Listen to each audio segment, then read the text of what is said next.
क्या रिजवान इस टीम की कप्तानी के लिए वाहिद ऑप्शन थे या नहीं?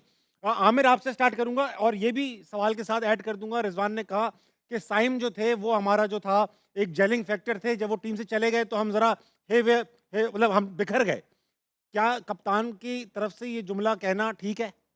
यार ये तो बिल्कुल ठीक नहीं है, फिर तो ऑस्ट्रेलिया को आना ही नहीं चाहिए था। हाँ, हाँ, फिर तो ऑस्ट्रेलिया को घर बैठ जाना चाहिए था, वॉक ओवर दे देते यार, हमारी जगह किसी और को नहीं, खिला दो। ना जब स्टार्क आ रहा है, ना मार्च आ रहा है, हाँ। ना कमिंस आ रहा है, ना हेजलवुड आ जब रहा है। नसीम नहीं था तब हाँ, भी यही कहते थे, अब नसीम खेल गया, अब क्यों रह गए? मतलब और साइम का मैं बताता हूँ, 4-6 महीने पहले चले जाएँ, हाँ, यही हमारा मीडिया, यही अवाम कहते थे भाई ये पीएसएल का प्रोडक्ट है, इसको नो लुक के अलावा हाँ, कुछ हाँ, आता ही नहीं है, हाँ, सही इसको बात। क्यों खिलाई जाए। हाँ। 16 टी20 में उससे कुछ नहीं हुआ था। हम्म, बीस पिछली 2 बीस सीरीज में उसने पिछली 2 सीरीज में परफॉर्मेंस दी है लगातार।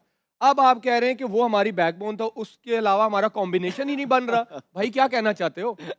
ये मुझे नहीं समझ आया। एज़ अ लीडर आप ये बात नहीं कर सकते। अब एज़ अ लीडर जब आपके पास प्लान बी नहीं है, हाँ, तो फिर क्या कर रहे हो आप टीम के साथ? मेरा ये सवाल है कि आप कह रहे हो कि साइम के अलावा हमारी कोई चॉइस ही नहीं है। ये कैसे हो सकता है यार? अच्छा, ये तो नहीं रिजवान हो। रिजवान वाहिद डिजर्विंग कैप्टन है इस टीम में? नहीं नहीं, भाई, नहीं, नहीं, ऐसे नहीं, ऐसे कैसी तो नहीं बातें है। कर रहे हो यार? नहीं, अब मुझे पूछ ये रहा हूँ, बात हाँ या ना बताओ ना, पूछ रहा ये हूँ। देखो, कप्तान टीम बनाता है, मेन प्लेयर होता है। मैं कप्तान हूँ, मुझे नहीं परवाह सिलेक्टर कौन है कौन नहीं। सही भाई बात। मैं अपना जिम्मेदार खुद हूँ।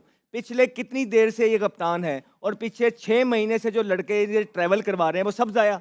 इवेंचुअली आकिब जवेद साहब बैठ के कहते हैं कि 50 ओवर की क्रिकेट में फिटनेस बड़ी मायने रखती है। तो भाई क्यों T20 से इंपोर्ट किए लड़के आपने? वो लड़के कहाँ गए जिसको 6 महीने से कप्तान लेके चल रहा था? और कप्तान को यही नहीं पता लग रहा कि मेरे लड़के कौन से 6-8 महीने के अंदर। सिर्फ एक्सक्यूज। हाँ, ये मैं आपको बता दूं, हमने आपको यहीं बैठ के बोला था कि ये सारे 8 का जो टोला है ये सारी पावर अपने ग्रुप के अंदर रखना चाहते हैं। इन्होंने कोई कप्तान बनने ही नहीं दिया, इन्होंने किसी को पावर में आने ही नहीं दिया, सबको दबा के रखा कि अगर बाबर नहीं है तो रिजवान हो जाए, रिजवान नहीं है तो बाबर हो जाए। आज वही है। बेशक आज आपको कोई कप्तान नजर नहीं आ रहा होगा, लेकिन जो जो कैंडिडेट से एक एक करके सबको निकाला गया, आप देख लें उठा के, जो जो कप्तानी का कैंडिडेट था उसको टीम से पास भी नहीं आने दिया गया। ये बाबर के दौर से इनकी सारी चीजें, और ये जो मेन बाबर को भी मशवरे देने वाले थे वो रिजवान ही होते थे मोस्ट ऑफ द टाइम। ये हमें टीम के अंदर से प्लेयर बताते हैं ये सारी चीजें रिजवान, एक इसको भी नहीं कप्ताना, इसको भी नहीं कप्ताना, उसको भी नहीं कप्ताना, इसको निकाल दो। तो मेरी जान फिर रहेगा कौन?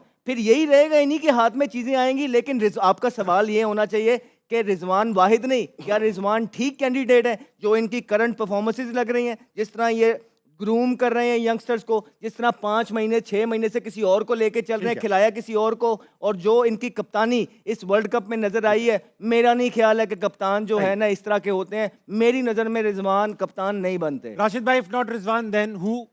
देखिए, पाकिस्तान की बर्बादी शुरू हुई थी नजम सेठी साहब के ज़माने में। देखिए, मोटी गर्दन को पकड़े मज़ा भी आता है ना। ठीक है। शादाब को आपने कप्तान बनाया, अफगानिस्तान के खिलाफ डिफीट हुई है। जी हाँ, बहुत गंदी डिफीट। देखिए, वहाँ पे किसने मशवरा दिया कि शादाब कप्तान बनेगा? शादाब अभी टीम में भी नहीं है। उसके बाद ज़का अशरफ साहब आते, हाँ, ठीक है ना, उन्होंने फिर दोबारा उनको कप्तान रखा। उसके बाद नसीम शाह को कप्तान रखा। उसके बाद नकवी साहब आते हैं। वो देखिए, खेल तो ऊपर से रहे ना। ये हम लोग क्रिकेटर ना, ये बाद में इनको पता चलेगा। हम लोग मोहरे होते हैं, शतरंज की मोहरे हैं, प्यादे हैं हम लोग। कभी हमें वजीर बना देते हैं, कभी हमें मार देते हैं। आप क्रिकेटर्स को उठा के देख लो, हिस्ट्री भरी पड़ी हुई है। अच्छी बात है। हनीफ मोहम्मद से लेके आज तक वही हो रहा है जो कि नहीं होना चाहिए था। कारदार साहब हो या माजिद खान साहब का ज़माना हो या एजाज भट्ट साहब का ज़माना हो, जावेद मियाँदाद, इमरान खान का ज़माना हो, एक हिस्ट्री भरी पड़ी हुई है।